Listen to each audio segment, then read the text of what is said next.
I'm Sandra Oliva. I'm the Executive Director of the Nassau County Coalition Against Domestic Violence, a full-service domestic violence and rape crisis agency serving all of Nassau County, New York.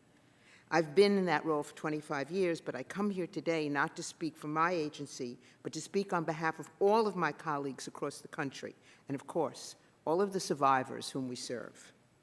I'm testifying to support the FIPSA's swift reauthorization. It expired in 2008, so swiftness is important. FIPSA is the only federal funding dedicated to domestic violence shelters and services, and for 25 years, it has been the lifeblood of programs that are at the heart of our nation's effort to prevent and end domestic violence.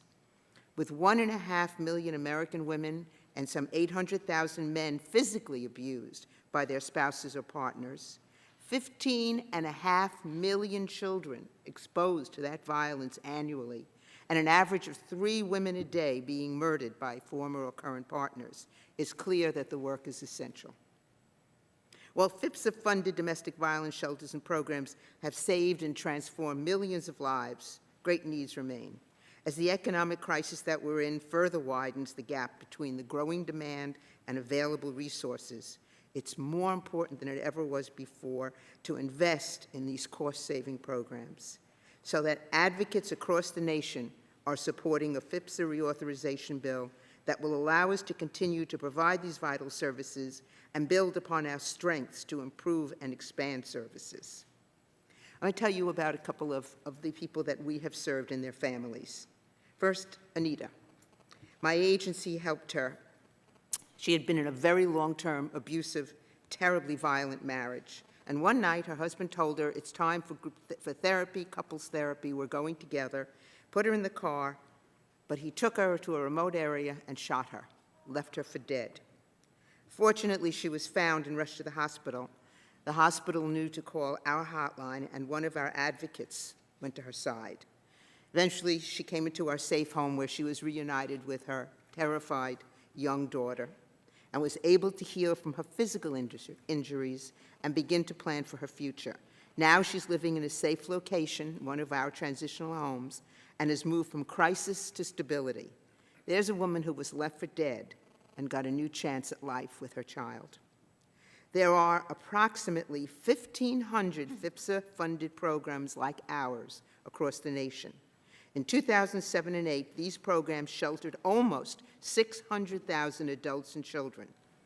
Last year, my agency served over 3,000 individuals, adults and children, and answered over 6,000 hotline calls. Domestic violence programs across the country are available 24/7 and respond to both the immediate crisis needs of victims in danger and their longer-term needs to become safe and self-sufficient. And for almost every story like Anita's, there's a gut-wrenching story of a victim who cannot receive life-saving services because programs simply don't have the resources. According to Domestic Violence Counts 208, on just one day in 2008, while over 60,000 victims were served by DV programs, almost 9,000 requests for services went unmet because programs lacked adequate resources to serve them. So I strongly support the recommendation to increase the funding authorization level of FIPSA to meet the needs of all victims. Another one of our clients, I'll call her Mary, she came to her safe home with her 5 children after her 2-month-old baby was released from the hospital with 16 broken bones. The abuser, who had been violent with every member of that family for years, threatened to kill them all if she ever told anyone about the abuse that had been going on.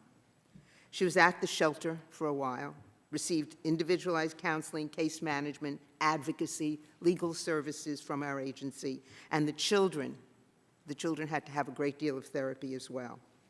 But now this once victimized, terrified, and tormented family is thriving in a safe environment with the tools they need to rebuild their lives. Excitingly, I'm thrilled to be able to say, especially in this company, that our domestic violence agency, is about to co-locate with the local Coalition Against Child Abuse and Neglect, and so that both of our agencies can work with families like Mary's in an efficient, effective way. And we're very excited about the co-location and the collaborative effort, which we hope will be a model across the country. We support the recommendation to include a funding set aside for specialized services for abused children and their parents in the FIPSA reauthorization, so that programs have the resources to provide age-appropriate services to children in a supportive environment for the non-abusive parent and break the cycle of violence. You cannot have safe children if you don't have safe parents.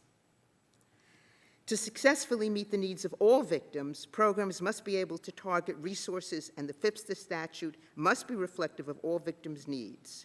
Throughout FIPSA, the language should be more inclusive of children and youth, as well as victims from underserved populations.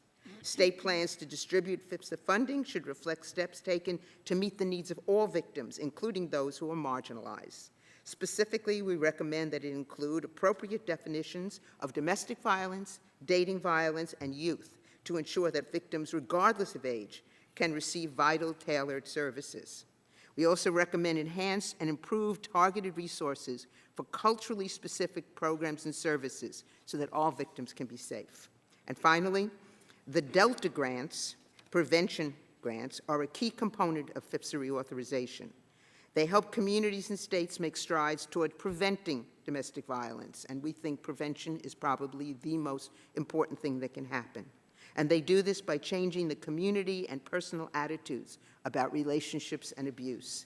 Therefore, we strongly support the recommendations to enhance and expand Delta.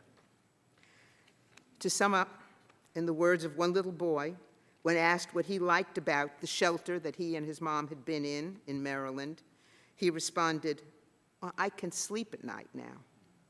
All victims and their children deserve to be able to sleep at night and feel safe.